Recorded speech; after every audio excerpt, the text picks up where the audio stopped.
वफाकी दारुल हुकूमत इस्लामाबाद में आर्टिकल 245 के तहत फौज तैनात कर दी गई है। इंतशारी बलवाइयों को देखते ही गोली मारने के वाज़े अहकाम जारी किए गए हैं। वफाकी वज़ीर दाखिला मोहसिन नकवी कहते हैं कि जो भी डी चौक आएगा गिरफ्तार कर लिया जाएगा। ये भी वाज़े कर दिया गया, पीटीआई से कोई मुज़ाकरात नहीं हो रहे, तहरीक इंसाफ वाले लाशें चाहते हैं।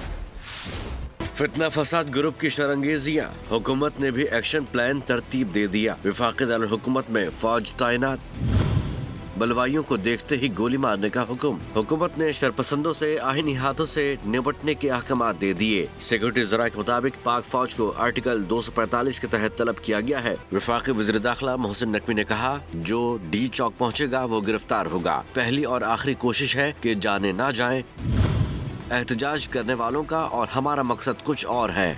जो यहाँ पहुँचेगा वो डेफिनेटली कोई सूरत नहीं है कि वो अरेस्ट नहीं होगा। ये नहीं हो सकता वो आए और हम उनको जाने दें। वो लोग चाहते हैं कि किसी भी तरीके से उनको डेड बॉडीज मिल जाए। सिक्योरिटी जराये के मुताबिक इंतशार पसंद और दहशतगर्द अनासर को किसी भी किस्म की दहशतगर्दाना कार्रवाई से निपटने के लिए तमाम इक़दामात बरोए कार लाए जा रहे हैं। उधर एहतजाज के बायस डी चौक की सिक्योरिटी सख्त कर दी गई है, जबकि पाक आर्मी के दस्ते भी डी चौक पर गश्त पर मामूर हैं।